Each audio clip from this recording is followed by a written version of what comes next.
Նա հանգիստ կյանք ուներ, լի խաղաղ առօրյայով, քաղցր երազանքներով։ Բայց ամեն ինչ փոխվեց բարձունքում զբոսնելու անսպասելի հրավերով։ Օդում մի տարօրինակ բան տեղի ունեցավ, նա, չհասկանալով ինչու, նետվեց դեպի անդունդը։ Այն, ինչ թվում էր ռոմանտիկ պահ, իրականում մութ ծրագիր էր, որն անհնար է մոռանալ։ Եթե այս պատմությունը ձեզ հետաքրքրեց, մի մոռացեք բաժանորդագրվել ալիքին նշեք, թե որ քաղաքից եք դիտում։ Շարունակենք։ Հեղինեն միշտ հավատում էր, որ կյանքը կազմված է փոքրիկ ուրախություններից։ Արթնանալ պատուհանի տակ թռչունների դայլայլից, առավոտյան զգալ թարմ եփած սուրճի բույրը, լսել երեխաների ծիծաղն այն դպրոցում, որտեղ դասավանդում էր։ Հենց այս պարզ բաներն էին լցնում նրա սիրտը, դարձնում նրան այն խաղաղ կինը, որով բոլորը հիանում էին։ Երանում, քաղաքի կենտրոնում, նա կառուցել էր մի կյանք, որը կարծես երազանքից լիներ։ Հարմարավետ բնակարան, կայուն աշխատանք, որպես տարրական դպրոցի ուսուցչուհի, կողքին Տիգրանը, այն տղամարդը, որը 3 տարի առաջ կերել էր նրա սիրտը։ Տիգրանն այն ամենն էր, ինչ Հեղինեն երբեք չէր էլ պատկերացրել, որ կգտնի։ Լինելով կառուցապատող, նա խոսքի շնորհք ուներ, կարողանում էր ցանկացած մարդու ստիպել իրեն յուրահատուկ զգալ ընդամենը մեկ հայացքով։ Բարձրահասակ, հեշտությամբ ժպտացող միշտ քաղաքավարի շարժուձով, նա կարծես դուրս էր եկել այն ռոմանտիկ պատմություններից, որոնք Հեղինեն սովորաբար կարդում էր անքուն գիշերներին։ Նրանք ծանոթացել էին դպրոցի կազմակերպած բարեգործական միջոցառման ժամանակ, հենց առաջին պահից մի կապ էր ստեղծվել։ Նա ուշադիր էր, միշտ կողքին, ցուցաբերում էր մի սեր, որը Հեղինեն երբեք չէր զգացել։ 6 ամիս առաջ, երբ Հեղինեն իմացավ, որ հղի է, աշխարհն էլ ավելի վառ գույներ ստացավ։ Տիգրանն արձագանքեց վարակիչ ուրախությամբ, ամուր գրկելով նրան կատարյալ ապագայի խոստումներ շշնջալով։ Նա անմիջապես սկսեց ամեն ինչ պլանավորել, երեխայի սենյակը, հղիների դասընթացները, նույնիսկ գրասենյակի թեմատիկ ձևավորումը, իրենց սպասվելիք դստերը դիմավորելու համար։ Այո, աղջիկ։ Բժիշկը հաստատել էր, Հեղինեն արդեն գիտեր, ինչպես է անվանելու, Սոֆի։ Նուրբ, հույսով լի անուն։ Բայց վերջին ամիսներին մի աննկատ բան սկսեց փոխվել։ Տիգրանն սկսեց ավելի ուշ գալ տուն, միշտ պատճառաբանելով գործնական հանդիպումներ, կարևոր պայմանագրեր։ Նրա հեռախոսը անընդհատ զանգում էր, նա պատասխանում էր մի տոնով, որը Հեղինեն չէր ճանաչում, ցածր, գրեթե գաղտնի։ Երբ Հեղինեն հարցնում էր, նա ժպտում էր, համբուրում ճակատը ասում, որ դրանք ընդամենը աշխատանքային հարցեր են, անհանգստանալու կարիք չկա։ Հեղինեն ուզում էր հավատալ։ Ի վերջո նա դեռ քնքուշ էր, դեռ ծաղիկներ էր բերում, դեռ ծրագրեր էր կազմում, թե ինչ են անելու, երբ Սոֆին ծնվի։ Հղիությունն ընթանում էր առանց բարդությունների։ Հեղինեն 24 շաբաթական էր, նրա մարմինը օրեցօր փոխվում էր։ Կլորացած փորիկն արդեն ուշադրություն էր գրավում, նա սիրում էր զգալ Սոֆիի թեթ հարվածները, կարծես դուստրը շտապում էր ճանաչել աշխարհը։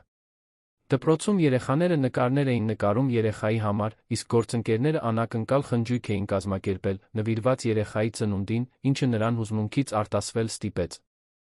Ամեն ինչ կարծես կարգին էր։ Ամեն ինչ կատարյալ էր թվում։ Հենց այդ ժամանակ Տիգրանը մի անսովոր բան առաջարկեց։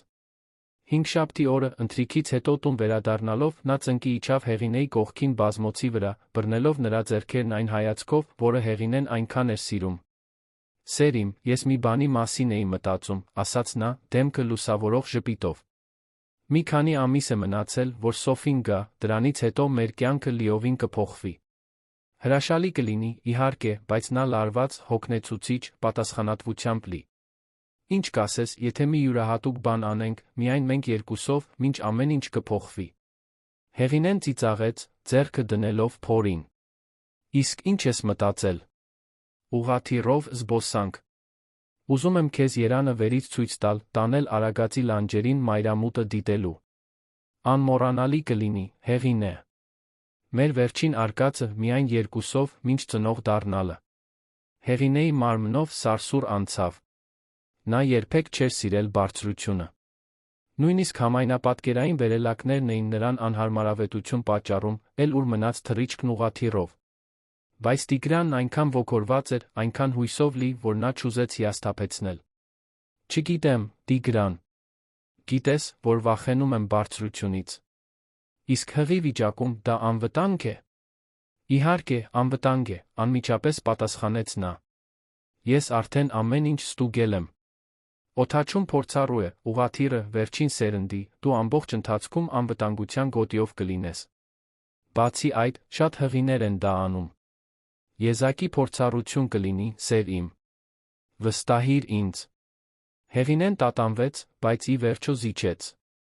Ի վերջո, Տիգրանը միշտ հոգ էր տանում ամեն ինչի մասին, միշտ անհանգստանում էր իր համար։ Եթե նա ասում էր, որ անվտանգ է, ուրեմն այդպես էլ պետք է լիներ։ Զբոսանքը նշանակվեց հաջորդ շաբաթ օրը, վաղ առավոտյան։ Տիգրանն ընտրել էր մի ընկերություն, որը գտնվում էր քաղաքի ուղղաթիռային հրապարակներից մեկում, ամբողջ շաբաթ խոսում էր, թե որքան հիանալի է լինելու։ Հեղինեն փորձում էր ոգորվել, բայց անհանգստությունը գնալով աճում էր։ Նախորդ գիշեր գրեթե չկարողացավ քնել։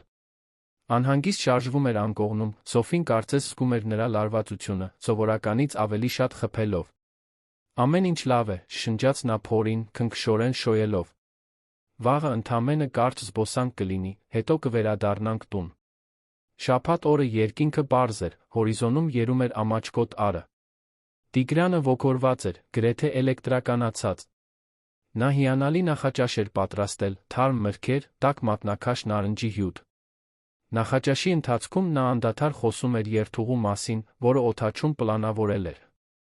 Նրանք պետք է թռչեին կենտրոնական շրջանի վրայով, այնուհետ շարունակեին դեպի լեռները, որտեղից քաղաքը կտեսնեին բոլորովին այլ տեսանկյունից։ Դու կհավանես, Հեղինե։ Առաջին րոպեներից կմոռանաս վախի մասին, հավաստիացրեց նա, սեղանի վրայով բռնելով նրա ձեռքը։ Նրանք ուղղաթիռային հրապարակ հասան առավոտյան ժամը 9-ի սահմաններում։ Օդաչուն, Ռուբեն անունով միջին տարիքի մի տղամարդ, ջերմորեն ողջունեց նրանց։ Նա բացատրեց անվտանգության կանոնները, ցույց տվեց սարքավորումները, հավաստիացրեց Հեղինեին, որ ամեն ինչ հանգիստ կլինի։ Այնուամենայնիվ, նա զգում էր, թե ինչպես է սիրտը արագ բաբախում, իսկ ձեռքերը քրտնում։ Տիգրանն օգնեց նրան նստել ուղղաթիռ, զգուշորեն տեղավորելով։ Նա նստեց կողքին, կապեց անվտանգության գոտին, բռնեց նրա ձեռքը։ Պտուտակների աղմուկը խլացուցիչ էր, բայց Հեղինեն կամաց-կամաց սովորեց։ Ուղղաթիռը օդ բարձրացավ, նա մի պահ փակեց աչքերը, խորը շունչ քաշելով։ Երբ վերջապես բացեց աչքերը, տեսարանը շունչ կտրող էր։ Երանը տարածվում էր ներքում, շենքերի, պողոտաների, այգիների մի խայտաբղետ վերմակ։ Օդաչուն պատմում էր տեսարժան վայրերի մասին, իսկ Տիգրանը մատնացույց էր անում իրենց ծանոթ վայրերը։ Հեղինեն սկսեց հանգստանալ, թույլ տալով իրեն հիանալ բնապատկերով։ Կես ժամ անց նրանք արդեն հեռանում էին քաղաքային հատվածից, շարժվելով դեպի լեռները։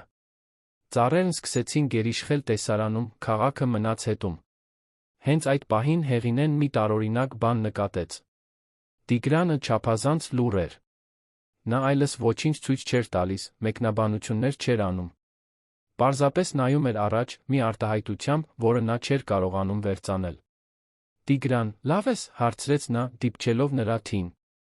Նա դեմքը շրջեց դեպի Հեղինեն, մի կարճ վայրկյան Հեղինեն նրա աչքերում մի բան տեսավ, որից սառեց։ Դա սեր չէր։ Անհանգստություն չէր։ Դա սառը, հեռու, գրեթե դատարկ մի բան էր։ Բայց մինչ նա կհասցներ գիտակցել այդ զգացողությունը, Տիգրանը նորից ժպտաց։ Հիանալի եմ, սեր իմ։ Պարզապես մտածում էի, թե որքան տարբեր է լինելու մեր կյանքը մի քանի ամսից։ Օդաչուն զգուշացրեց, որ մոտենում են խիտ անտառապատ տարածքի, շուտով շրջադարձ կկատարեն վերադառնալու համար։ Հեղինեն թեթացած շունչ քաշեց, անհամբեր սպասելով, թե երբ է ոտքերը դնելու գետնին։ Բայց հետո մի բան տեղի ունեցավ։ Ուղղաթիռը թեթ տուրբուլենտության մեջ ընկավ, ոչ մի լուրջ բան, ըստ օդաչուի, որը հանգստություն էր պահպանում։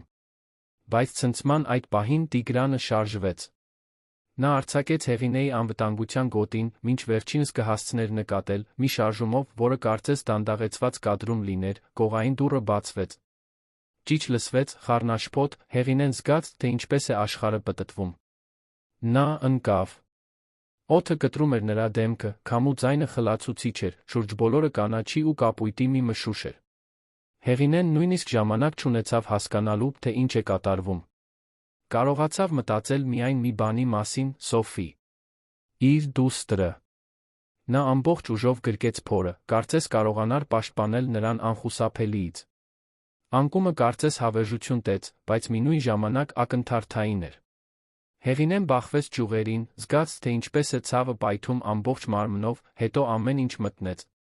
Երբ արթնացավ, չգիտեր, թե որտեղ է։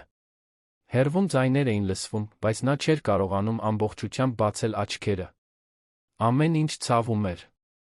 Նրա մարմնի յուրաքանչյուր մասնիկ տառապանքից ճչում էր։ Փորձեց շարժվել, բայց չկարողացավ։ Փորձեց խոսել, բայց ոչ մի ձայն դուրս չեկավ։ Հետո մի բան զգաց։ Կամ ավելի ճիշտ, չզգաց։ Սոֆիին։ Նա չէր կարողանում զգալ Սոֆիին։ Խուճապը տիրեց Հեղինեին, նա ստիպեց աչքերին բացվել, թեկուզ միայն մի ճեղքով։ Շուրջը մարդիկ կային, անծանոթ դեմքեր, ինչ-որ մեկը օգնություն էր կանչում։ Նա փորձեց ձեռքը տանել դեպի փորը, բայց ուժ չուներ։ Եվ հետո ամեն ինչ նորից մտնեց։ Հավանում եք այս պատմությունը։ Ասացեք ինձ, թե ինչ կարծիքի եք այս պատմության մասին, ինչպես եք կարծում այն կավարտվի։ Հեղինեն չգիտեր, թե որքան ժամանակ է այդ վիճակում։ Երբեմն ձայներ էր լսում։ Երբեմն զգում էր, թե ինչպես են ձեռքերը դիպչում իրեն, զգուշորեն շարժում։ Ցավ կար, շատ ցավ, բայց կար նա մի դատարկություն, որն ավելի մեծ էր, քան ցանկացած ֆիզիկական վերք։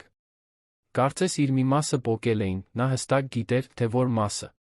Երբ վերջապես կարողացավ իսկապես բացել աչքերը, շրջապատի լուսավորությունը ստիպեց նրան մի քանի անգամ թարթել։ Աստիճանաբար տեսողությունը հարմարվեց։ Սպիտակ առաստաղ, ներկառուցված լուսամփոփներով։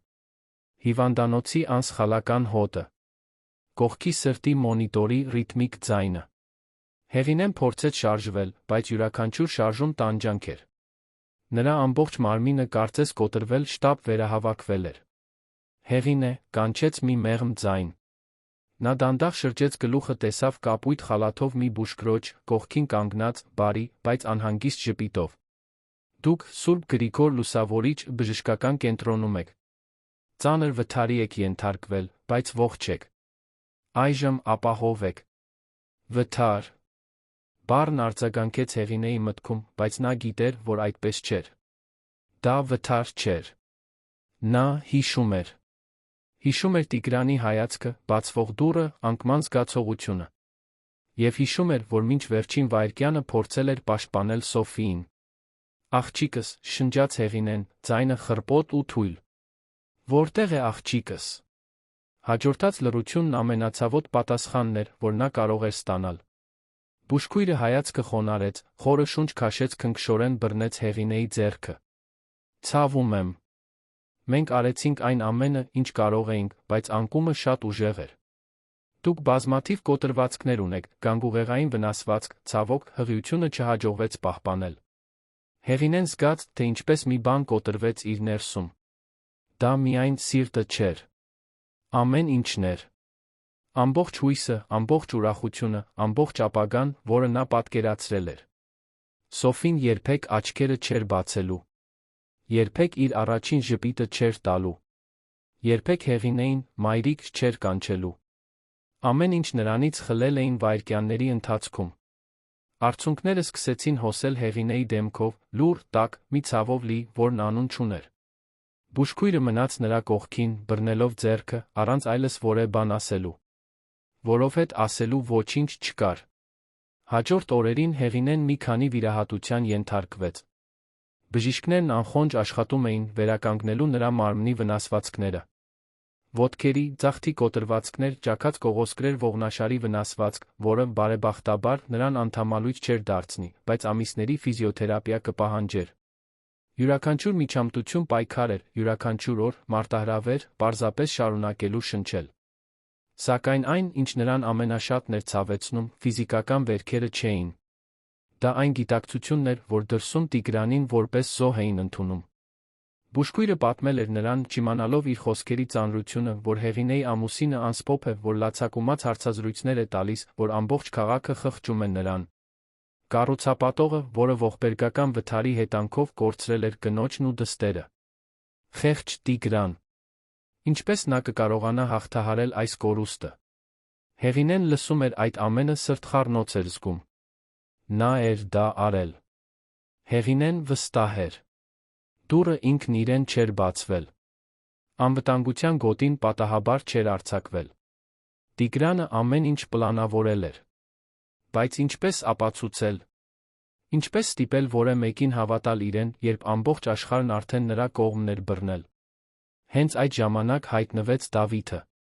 Հեղինեն նրան տարիներ շարունակ չէր տեսել։ Դավիթը նրա լավագույն ընկերն էր պատանեկության տարիներին, այն տղան, որն ապրում էր նույն փողոցում, որն ուղեկցում էր նրան մինչ դպրոց, որի հետ կիսում էր գաղտնիքներն ու ծիծաղը։ Երբ մեծացան, կյանքը նրանց տարբեր ճանապարհներով տարավ։ Դավիթը ոստիկան դարձավ, նվիրվելով մարդկանց պաշտպանությանը, մինչդեռ Հեղինեն շարունակեց կրթության ոլորտում։ Նրանք հազվադեպ կապ էին պահպանում, մի ծննդյան շնորհավորանք այստեղ, մի մեկնաբանություն սոցցանցում այնտեղ, բայց ոչ ավելի խորը։ Երբ նա այդ հինգշաբթի օրը մտավ հիվանդասենյակ, Հեղինեն գրեթե չճանաչեց նրան։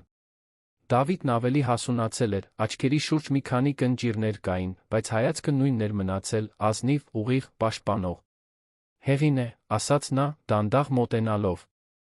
Ես իմացա, թե ինչ է պատահել։ Եկա, հենց որ կարողացա։ Նա նայեց Դավթին, ինչ պատճառով զգաց, որ կարող է վստահել նրան։ Գուցե դա մանկության հիշողությունն էր, կամ գուցե պարզապես հուսահատ կարիքը, իր կողքին որը մեկին ունենալու։ Բայց երբ Դավիթը աթոռ քաշեց նստեց մահճակալի կողքին, Հեղինեն հասկացավ, որ պետք է խոսի։ Դա վթար չէր, Դավիթ, շնջաց նա, ձայնը դողալով։ Դա նա էր։ Տիգրանը։ Նա արեց դա ինձ հետ։ Դավիթը կիտեց հոնքերը, առաջ թեքվելով։ Ինչ նկատի ունես։ Հեղինեն պատմեց ամեն ինչ։ Պատմեց Տիգրանի վարքի փոփոխությունների, ուղղաթիռով զբոսանքի մասին, որի վրա նա այդքան պնդում էր, սառը հայացքի մասին, որը տեսել էր նրա աչքերում անկումից վայրկյաններ առաջ։ Պատմեց, թե ինչպես բացվեց դուռը, թե ինչպես ամեն ինչ կազմակերպված թվաց։ Եվ երբ ավարտեց, Դավիթը լուռ էր, մարսելով յուրաքանչյուր բառը։ Հեղինե, սա շատ լուրջ է, ասաց նա վերջապես։ Եթե այն, ինչ ասում ես, ճիշտ է, մենք գործ ունենք քեզ վերացնելու փորձի հետ։ Բայց դու հասկանում ես, որ դժվար կլինի ապացուցել, այնպես չէ՞։ Նա դրսում հերոսի տեղ է դրված, որպես սկավոր ամուսին։ Ցանկացած մեղադրանք, որ դու ներկայացնես, կթվա տրավմա տարած մարդու զառանցանք։ Գիտեմ, պատասխանեց Հեղինեն, արցունքները նորից հոսելով։ Բայց ես չեմ կարող սա այսպես թողնել, Դավիթ։ Նա իմ աղջկան խլեց ինձնից։ Նա ամեն ինչ ոչնչացրեց։ Ես պետք է, որ ճշմարտությունը բացահայտվի։ Դավիթը գլխով արեց, Հեղինեն նրա մեջ մի վճռականություն տեսավ, որը ստիպեց նրան վթարից հետո առաջին անգամ հույսի մի կայծ զգալ։ Լավ։ Ես կհետաքննեմ։ Ինքնուրույն, եթե պետք լինի։ Բայց դու պետք է ապաքինվես, Հեղինե։ Պետք է ուժեղանաս, որովհետև երբ ճշմարտությունը բացահայտվի, դու պետք է պատրաստ լինես պայքարելու։ Հաջորդ օրերին, մինչ Հեղինեն դանդաղ ապաքինվում էր, Դավիթը սկսեց իր լուր հետաքննությունը։ Նա գործի վրա պաշտոնական իրավասություն չուներ, բայց դա նրան չկանգնեցրեց։ Նա սկսեց ուղղաթիռի օդաչուի, Ռուբենի հետ խոսելուց։ Տղամարդը ցնցված էր, մեղքի զգացումով լի։ Ասաց, որ երբեք նման բան չի տեսել, որ դուռն իսկապես հանկարծակի է բացվել, բայց չի կարողանում հասկանալ ինչպես։ Դավիթը խնդրեց տեսնել օդանավի տեխնիկական զեկույցը։ Մի տարօրինակ բան կար։ Դրան սպասարկումը կատարվել էր թռիչքից օրեր առաջ, նշված էր, որ ամեն ինչ կատարյալ է աշխատում։ Այդ դեպքում ինչպես այն պարզապես բացվեց թռիչքի ընթացքում։ Դավիթը պահեց այս տեղեկությունը, բայց գիտեր, որ ավելին է պետք։ Նա սկսեց հետաքննել Տիգրանի ֆինանսական կյանքը։ Օգնություն խնդրեց մի ընկերոջից, որն աշխատում էր ոստիկանության ֆինանսական բաժնում, այն, ինչ բացահայտեց, տագնապալի էր։ Տիգրանը խրված էր պարտքերի մեջ։ Նրա շինարարական ընկերությունները սնանկության եզրին էին։ Նա գումար էր պարտք բանկերին, ներդրողներին, ամենավատը, նա գումար էր պարտք ապօրինի խաղադրույքներով զբաղվող վտանգավոր մարդկանց։ Բայց կար նա ավելին։ Վթարից 3 ամիս առաջ Տիգրանը միլիոնավոր դրամների կյանքի ապահովագրություն էր կնքել Հեղինեի անունով։ Դավիթը գտավ փաստաթղթերը, ամեն ինչ իմաստ ստացավ։ Եթե Հեղինեն այլս չլիներ, Տիգրանը կստանար բավարար գումար, իր բոլոր պարտքերը փակելու դեռ հարմարավետ ապրելու համար։ Պատճառն ակնհայտ էր։ Դավիթը նա մեկ այլ բան բացահայտեց։ Տիգրանը հարաբերությունների մեջ էր Բելլա անունով մի երիտասարդ անշարժ գույքի գործակալի հետ։ Նա աշխատում էր Տիգրանի ընկերություններից մեկում, ըստ այն խոսակցությունների, որոնք Դավիթին հաջողվել էր գտնել, հարաբերությունները տում էին առնվազն 6 ամիս։ Հեղինեն հղի էր, ապագա էր կառուցում ամուսնու հետ, մինչդեռ նա բոլորովին այլ ապագա էր պլանավորում։ Երբ Դավիթը վերադարձավ հիվանդանոց իր բացահայտումները Հեղինեի հետ կիսելու, նա նստած էր մահճակալին, ձեռքին գիրք։ Դեմքը դեռ վնասված էր, որոշ տեղերում վիրակապեր կային, բայց աչքերում նորացված ուժ կար։ «Մի քանի բան եմ գտել», ասաց Դավիթը, աթոռը քաշելով։ «Հեղինե, դու ճիշտ էիր։ Տիգրանը հսկայական պարտքեր ունի, վթարից քիչ առաջ քո անունով ապահովագրություն է կնքել այլ կնոջ հետ է կապված»։ Հեղինեն փակեց աչքերը, խորը շունչ քաշելով։ Նա գիտեր։ Խորքում միշտ գիտեր, որ ինչ-որ բան այն չէ, բայց դա հաստատված լսելը նման էր ստամոքսին հարված ստանալուն։ «Հիմա ինչ ենք անում», հարցրեց նա։ «Հիմա գնում ենք ոստիկանություն»։ «Պաշտոնապես»։ «Դու պաշտոնական հայտարարություն կանես, ես կներկայացնեմ այն ամենը, ինչ գտել եմ»։ «Դժվար կլինի, Հեղինե»։ Նա ամեն ինչ կհերքի, կփորձի քեզ վարկաբեկել, բայց մենք բավարար ապացույցներ ունենք, առնվազն հետաքննություն սկսելու համար։ Հեղինեն համաձայնեց։ Նա այլս կորցնելու ոչինչ չուներ։ Սոֆին այլս չկար։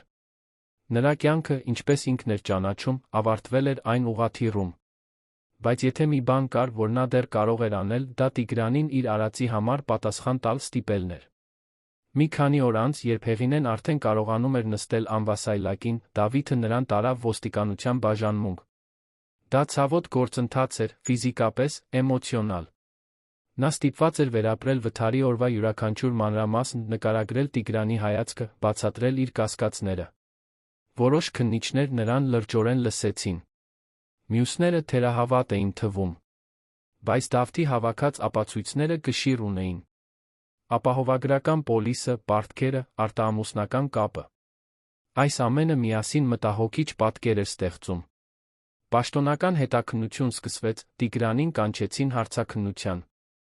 Երբ նա իմացավ, որ Հեղինեն ողջ է իր դեմ մեղադրանքներ է ներկայացնում, նրա արձագանքը ակնհայտ շոկ էր։ Նա լացակումած հարցազրույց տվեց, ասելով, որ ցնցված է մեղադրանքներից, որ սիրում է իր կնոջն ամեն ինչից շատ, որ երբեք նման բան չէր անի։ Հասարակական կարծիքը բաժանված էր։ Ոմանք հավատում էին նրան, մյուսները սկսում էին կասկածել։ Հեղինեն ամեն ինչին հետում էր հիվանդանոցի հեռուստացույցով, Դավիթը միշտ նրա կողքին։ Ամեն անգամ, երբ տեսնում էր Տիգրանի դեմքը էկրանին, զգում էր զայրույթի, տխրության, վճռականության խառնուրդ։ Նա ամեն ինչ խլել էր իրենից, բայց նա թույլ չէր տա, որ տանի նա իր արժանապատվությունը։ Ֆիզիոթերապիան հյուծիչ էր։ Հեղինեն պետք է նորից սովորեր քայլել, շարժվել առանց սուր ցավեր զգալու։ Յուրաքանչյուր մարտահրավեր էր, բայց նա կառչում էր այն մտքից, որ պետք է ապաքինվի, Տիգրանին հավասարը հավասարի պես դիմակայելու համար։ Դավիթն ամեն օր այցելում էր նրան, բերելով հետաքննության նորություններ, քաջալերանքի խոսքեր, մի ներկայություն, որի կարիքը Հեղինեն չգիտեր, թե որքան ուներ։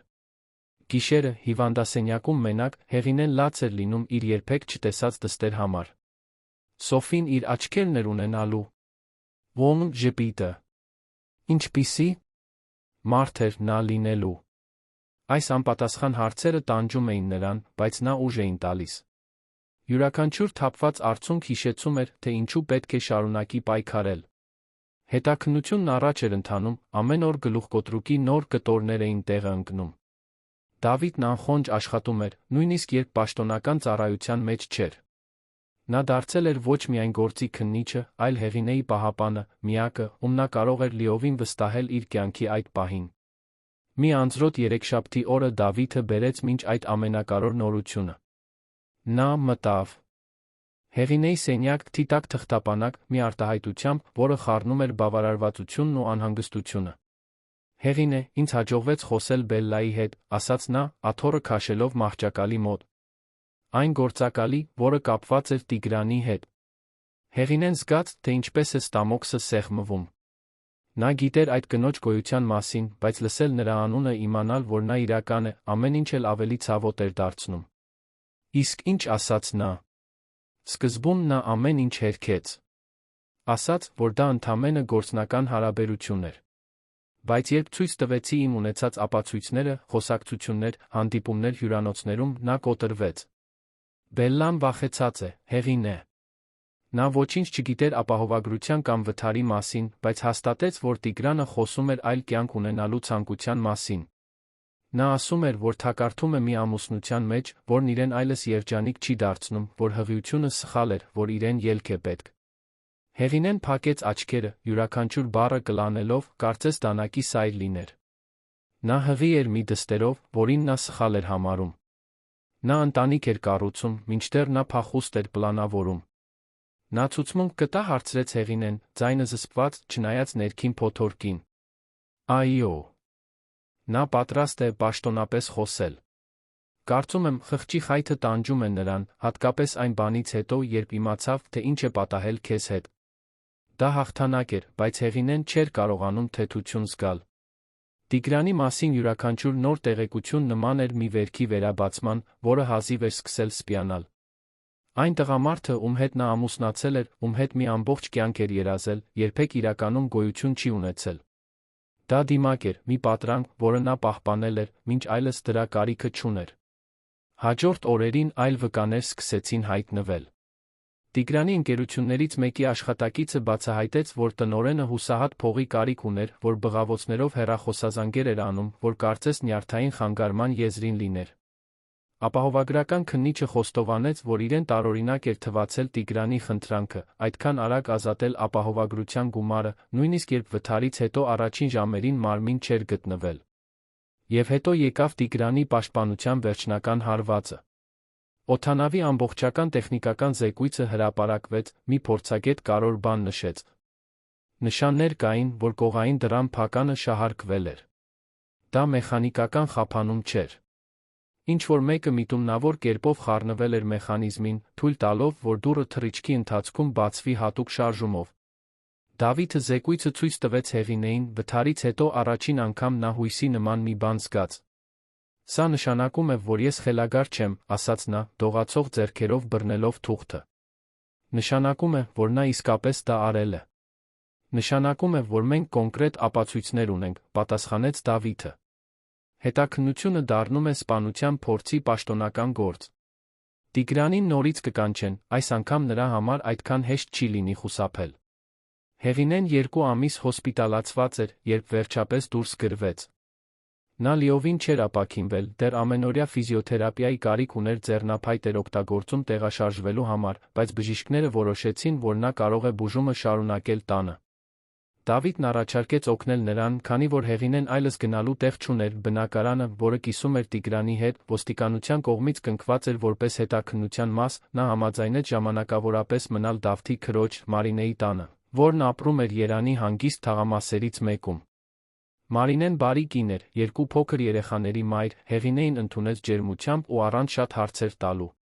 Նա հարմարավետ սենյակ պատրաստեց, պատուհաններով, որոնք նայում էին դեպի փոքրիկ այգի, հատուկ սննդարար կերակուրներ էր պատրաստում, ապաքինմանը օգնելու համար։ Հենց այնտեղ, կյանքով ու երեխաների աղմուկով լի այդ տանը, Հեղինեն սկսեց իսկապես վերականգնվել։ Աստիճանաբար նա վերականգնում էր շարժումները, կարողանում էր քայլել առանց այդքան ցավի, սկսում էր մարսել այն ամենը, ինչ տեղի էր ունեցել։ Գիշերները դեռ դժվար էին։ Մղձավանջները հաճախակի էին, նա արթնանում էր քրտնած, նորից զգալով անկման զգացողությունը։ Բայց Դավիթը միշտ մոտ էր։ Նա անցնում էր տնով մինչ աշխատանքի գնալը, բերում էր հետաքննության նորություններ, ժամերով զրուցում Հեղինեի հետ։ Նրանք խոսում էին մանկության, այն երազանքների մասին, որոնք ունեին, երբ ընդամենը 2 երեխա էին, որ վազվզում էին թաղամասի փողոցներով։ Եվ կամաց-կամաց, առանց որ նրանցից որևէ մեկը անմիջապես նկատեր, մի հին կապ վերածնվում էր, բայց այժմ մի խորությամբ, որը պատանեկությունը թույլ չէր տալիս։ Հեղինեի դուրս գրվելուց 3 շաբաթ անց Տիգրանին պաշտոնապես մեղադրանք առաջադրվեց։ Ապացույցները չափազանց ամուր էին անտեսելու համար, ապահովագրական պոլիսը, պարտքերը, արտամուսնական կապը, օդանավի տեխնիկական զեկույցը, բազմաթիվ վկաների ցուցմունքները։ Նրա ձերբակալությունը բոլոր լրատվամիջոցների նորությունն էր։ Հաջողակ կառուցապատողը, որին որպես զոհ էին ընդունում, այժմ պատմության չարագործն էր։ Հեղինեն ամեն ինչին հետում էր հեռուստացույցով, նստած Մարինեի տան բազմոցին, Դավիթը նրա կողքին։ Երբ տեսավ Տիգրանին, որին ոստիկանները տանում էին ձեռնաշղթաներով, գունատ դեմքով, խոնարհված աչքերով, նա զգաց զգացմունքների բարդ խառնուրդ։ Դա բավարարվածություն չէր։ ուրախություն չէր։ Դա պարզապես գիտակցումն էր, որ ճշմարտությունը, վերջապես, բացահայտվում էր։ Նա խնդրել է խոսել քեզ հետ, մեղմ ասաց Դավիթը։ Իր փաստաբանի միջոցով։ Ասում է, որ ուզում է բացատրվել։ Հեղինեն խորը շունչ քաշեց։ Նրա մի մասը ուզում էր բղավել, ասել, որ նրա արածի համար հնարավոր բացատրություն չկա։ Բայց մյուս մասը, որը պատասխանների կարիք ուներ, որը պետք է նայեր նրա աչքերին հասկանար, թե ինչպես կարող է մեկը նման բան անել, համաձայնեց։ Ես կգնամ, ասաց նա։ Բայց դու ինձ հետ կգաս։ Այցելությունը նշանակվեց մեկ շաբաթ անց ոստիկանության բաժանմունքում, որտեղ Տիգրանը կալանավորված էր։ Հեղինեն այդ օրերն անցկացրեց մտովի պատրաստվելով։ Նա տետրում գրեց բոլոր հարցերը, որոնք ուզում էր տալ, բոլոր բաները, որոնք պետք է ասեր։ Մարինեն Դավիթը նրան աջակցում էին, բայց երկուսն էլ հասկացրին, որ նա պարտավոր չէ դա անել, եթե չի ուզում։ Բայց Հեղինեն պետք է աներ։ Պետք է փակեր այդ շրջանը։ Երբ վերջապես օրը եկավ, Հեղինեն պարզ հագուստ հագավ, մազերը հավաքեց, ամուր բռնեց ձեռնափայտը։ Դավիթն ուղեկցեց նրան մինչ այցելությունների սենյակ մնաց դրսում, հարգելով նրա խնդրանքը մենակ մտնելու։ Տիգրանը նստած է սեղանի մյուս կողմում, ձեռքերը սեղանին։ Նա կարծես 10 տարով ծերացել էր։ Դեմքը հյուծված էր, աչքերի տակ խորը ստվերներ կային, երբ տեսավ Հեղինեի մտնելը, աչքերը լցվեցին արցունքներով։ Հեղինե, սկսեց նա, ձայնը խեղդվելով։ Ես։ Նա ձեռքը բարձրացրեց, ընդհատելով նրան։ Ոչ։ Դու լացով չես սկսելու։ Դու այդ իրավունքը չունես։ Ես եկել եմ այստեղ, որովհետև պետք է լսեմ քեզնից, իմ աչքերի մեջ նայելով, թե իրականում ինչ տեղի ունեցավ այն ուղղաթիռում։ Տիգրանը գլուխը խոնարհեց, երկար պահ լուռ մնաց։ Երբ վերջապես խոսեց, ձայնը գրեթե անլսելի էր։ Ես հուսահատ էի, Հեղինե։ Ես ամեն ինչ կորցրել էի։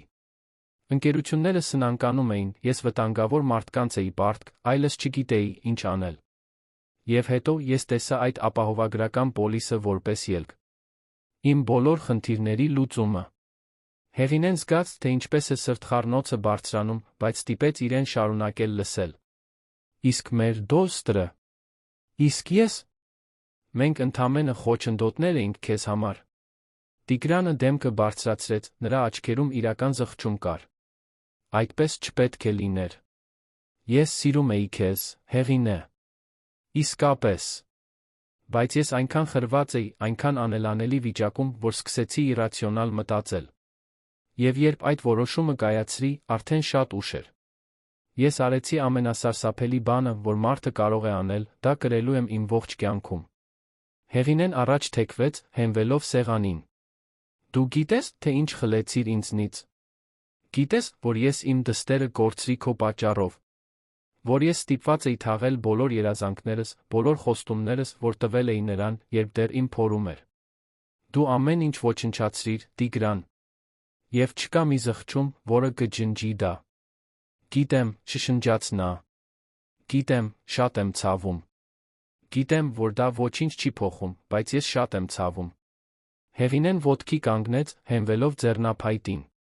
Նա վերջին անգամ նայեց նրան, այն տղամարդուն, որը ժամանակին իր ամուսինն էր, իր սերը, իր ապագան։ Ես այստեղ չեմ եկել քեզ ներելու։ Եկել եմ քո աչքերին նայելու ասելու, որ դու չկարողացար ինձ ոչնչացնել։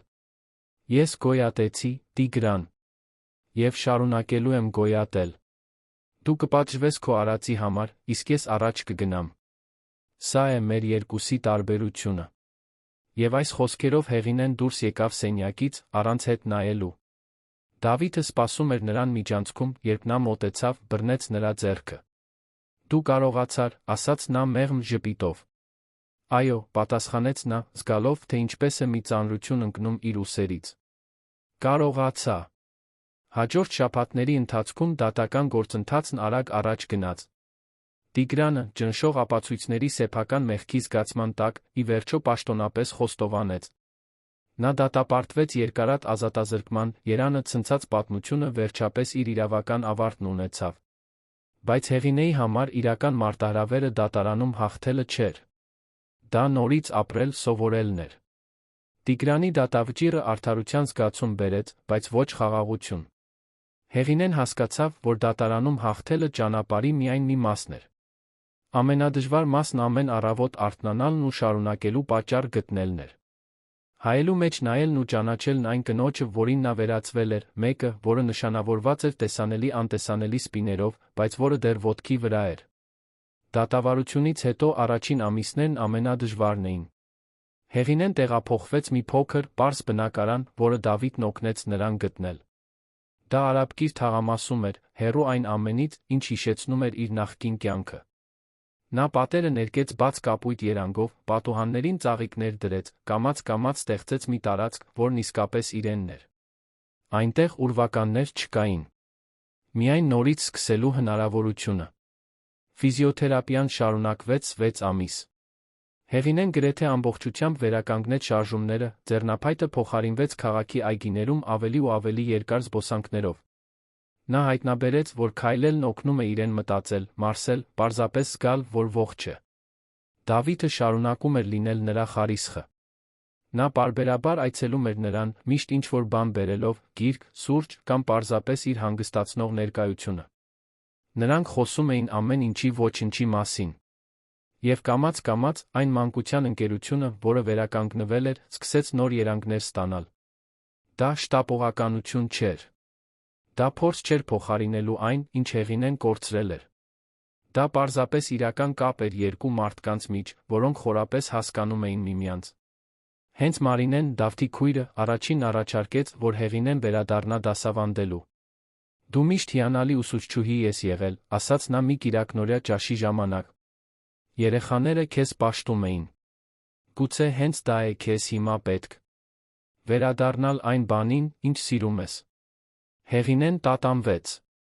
Դպրոց վերադառնալու հայացքներին, հարցերին, խղճահարությանը դիմակայելու գաղափարը սարսափելի էր։ Բայց միևնույն ժամանակ այդ աշխարհի նկատմամբ խորը կարոտ կար։ Երեխաների ծիծաղի, գունավոր նկարների, ավելի մեծ բանի մեջ ներդրում ունենալու զգացողության։ Նա սկսեց դանդաղ, որպես օգնական մի քաղաքային դպրոցում, որը տարբերվում էր նրանից, որտեղ նախկինում աշխատում էր։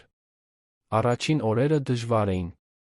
Նա զգում էր, որ բոլորը նայում են իրեն որպես վերապրած ուսուցչուհու, ոչ թե պարզապես ուսուցչուհու։ Բայց երեխաները իրենց դաժան ազնվությամբ առանց դատելու սիրելու ունակությամբ նրան ընդունեցին բաց գրկով։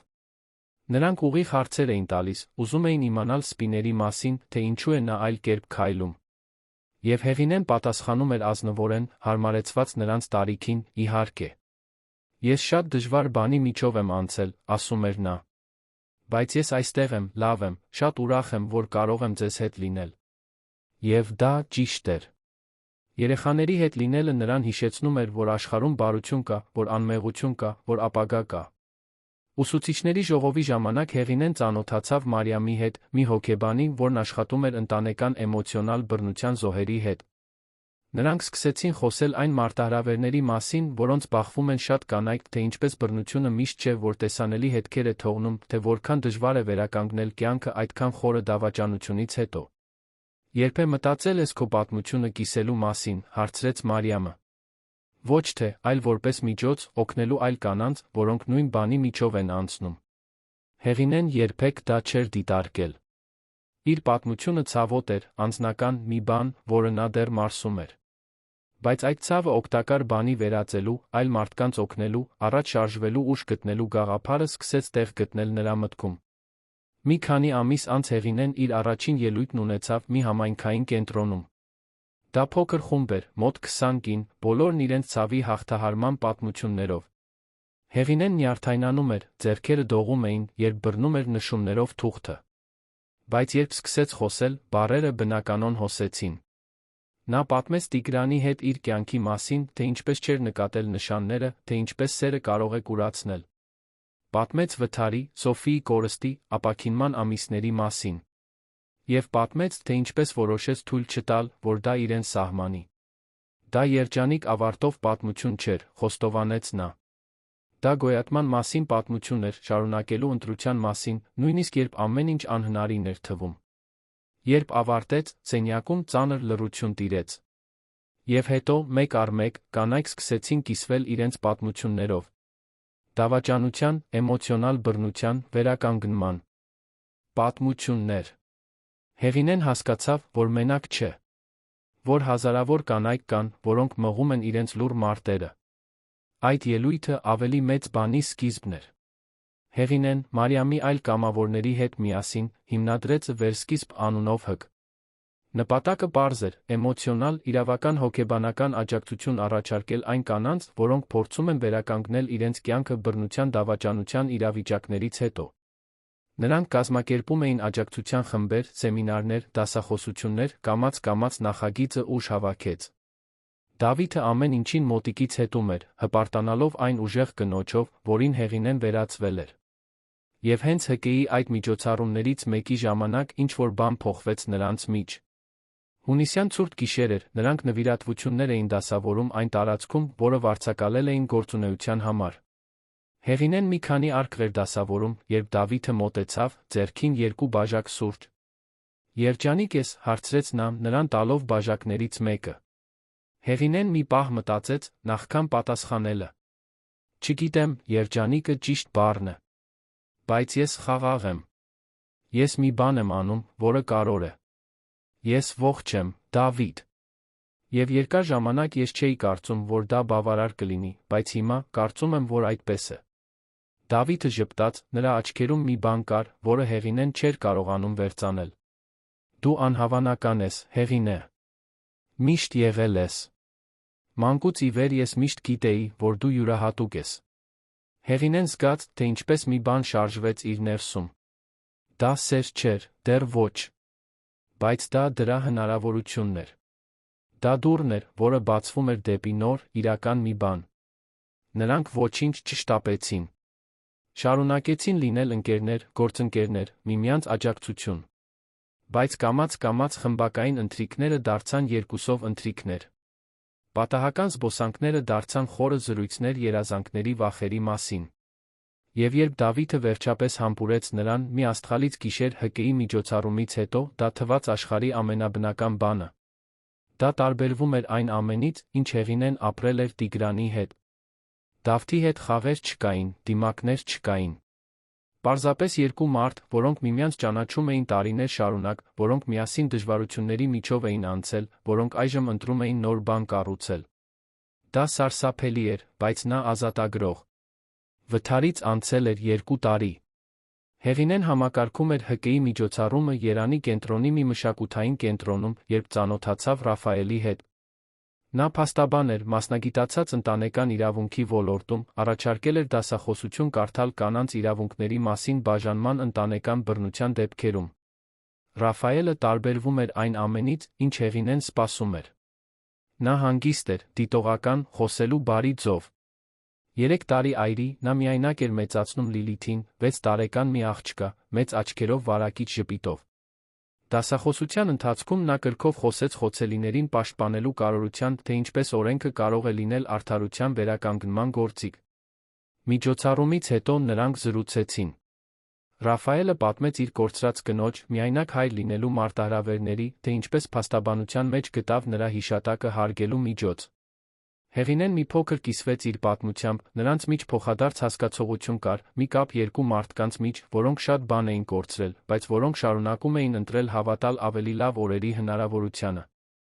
Ռաֆայելը սկսեց հաճախել ՀԿ-ի միջոցառումներին, միշտ իր հետ բերելով Լիլիթին։ Աղջիկը էներգիայի քնքշության պայթյուն էր, արագ կապվեց Հեղինեի հետ։ Նա նկարում էր նրա համար, պատմում դպրոցի պատմություններ, միշտ խնդրում էր նստել իր կողքին միջոցառումների ժամանակ։ Մի օր, հաղթանակի զբոսայգում ՀԿ-ի կազմակերպած պիկնիկի ժամանակ, Լիլիթը մոտեցավ Հեղինեին, երբ նա դասավորում էր ուտելիքի զամբյուղները։ Հեղինե, կարո՞ղ եմ քեզ մի հարց տալ, ասաց աղջիկը, երեխաներին բնորոշ այդ լրջությամբ։ Իհարկե, Լիլիթ։ Կարող ես հարցնել, ինչ ուզում ես։ Կարող ես իմ մայրիկը լինել։ Հեղինեն զգաց, թե ինչպես է սիրտը սեղմվում։ Նայեց Ռաֆայելին, որը մի քանի մետր հեռավորության վրա էր լսել էր հարցը։ Նա նույնքան զարմացած էր թվում, որքան ինքը։ Հեղինեն կռացավ, հասնելով Լիլիթի հասակին։ Քո մայրիկը շատ յուրահատուկ մարդ է եղել, Լիլիթ։ Եվ նա միշտ կլինի քո սրտում։ Բայց ես կարող եմ լինել քո ընկերը։ Շատ յուրահատուկ ընկեր, որը քեզ շատ է սիրում։ Կլինի։ Լիլիթը մի պահ մտածեց, հետո գլխով արեց, ամուր գրկելով Հեղինեին. «Կլինի։ Բայց դու պետք է խոստանաս, որ չես գնա»։ Հեղինեն զգաց, թե ինչպես են արցունքները բարձրանում, բայց այս անգամ դրանք հույսի արցունքներ էին։ «Խոստանում եմ»։ Հաջորդ ամիսներին Հեղինեն Ռաֆայելն էլ ավելի մտերմացան։ Շտապողականություն չկար, պահանջներ չկային։ Պարզապես իրական բանի դանդաղ ամուր կառուցում։ Նրանք կիսում էին ընթրիքներ, զբոսանքներ Լիլիթի հետ, խորը զրույցներ կյանքի կործանարար կորուստներից հետո առաջ շարժվելու մասին։ Եվ երբ Ռաֆայելը վերջապես Հեղինեին առաջարկեց հանդիպել, մի պարզ գիշեր իր տան հյուրասենյակում, Լիլիթը քնած կողքի սենյակում, Հեղինեն գիտեր, որ պատրաստ է։ Պատրաստ է նորից բացելու իր սիրտը, պատրաստ է վստահելու, պատրաստ է հավատալու, որ արժանի է երջանիկ լինելու։ Այն սարսափելի օրվանից անցել էր 3 տարի։ Հեղինեն կանգնած էր վերսկիզբի բեմում, ՀԿ-ի ամենամյա միջոցառման ժամանակ, նայելով ավելի քան 200 հոգանոց լսարանին։ Նրա կողքին Դավիթն էր, որն այժմ ակտիվ կամավոր էր։ Առաջին շարքում Ռաֆայելն ու Լիլիթը, որը բռնել էր մի պաստառ, որի վրա գրված էր. «Ես սիրում եմ քեզ, Հեղինե»։ Եվ լսարանում սփռված տասնյակ կանայք, որոնց կյանքերին դիպել էր կազմակերպության աշխատանքը։ Հեղինեն խորը շունչ քաշեց, սկսեց խոսել. «Ինձ չեն հիշում որպես ընկած կնոջ։ Ինձ հիշում են որպես ոտքի կանգնած կնոջ։ Եվ եթե մի բան կա, որ սովորել եմ այս վերջին տարիներին, դա այն է, որ կարևոր չէ, թե քանի անգամ է կյանքը քեզ գետնին տապալում, կարևորն այն է, որ դու միշտ ունես նորից ոտքի կանգնելու ընտրությունը։ Ձեզանից յուրաքանչյուրն այստեղ ունի այդ ուժը։ Ձեզանից յուրաքանչյուրը ունակ է վերականգնելու, վերսկսելու, հույսն ընտրելու, նույնիսկ երբ ամեն ինչ մութ է թվում։ Եվ ես կլինեմ այստեղ, ձեր կողքին, հիշեցնելով, որ մենք մենակ չենք։ Երբեք չենք եղել»։ Ծափահարությունները խլացուցիչ էին։ Եվ մինչ Հեղինեն նայում էր այդ բոլոր մարդկանց, այն կյանքին, որը կառուցել էր մոխիրներից, նա գիտեր, որ գտել է իր նպատակը։ Դա անցյալը ջնջելը չէր։ Դա այն վերածելն էր մի բանի, որը կարող էր լուսավորել այլ մարդկանց ճանապարհը։ Այդ գիշեր, Ռաֆայելի Լիլիթի հետ տուն վերադառնալով, Հեղինեն նայեց Երանի աստղալից երկնքին մի խոստում շշնջաց Սոֆիին, իր երբեք չտեսած դստերը. «Ես ապրեցի մեր երկուսի փոխարեն։ Եվ շարունակելու եմ ապրել, սիրով, նպատակով, հույսով։ Դու միշտ ինձ հետ կլինես»։ Եվ երկար ժամանակ անց առաջին անգամ Հեղինեն զգաց, որ իսկապես խաղաղ է։ Պատմության ավարտը։ Սիրելի ունկնդիրներ, հուսով ենք, որ Հեղինեի պատմությունը հուզեց ձեր սրտերը։ Եթե հուզվեցիք, դրեք ձեր հավանումը, բաժանորդագրվեք ալիքին մեկնաբանություններում պատմեք, թե ինչն է ձեզ ամենաշատը տպավորել։ Ամեն օր մենք ներկայացնում ենք այսպիսի լարված պատմություններ, որոնք բացահայտում են մարդկային հոգու ամենախորը կողմերը։ Սպասում ենք ձեզ հաջորդ թողարկմանը։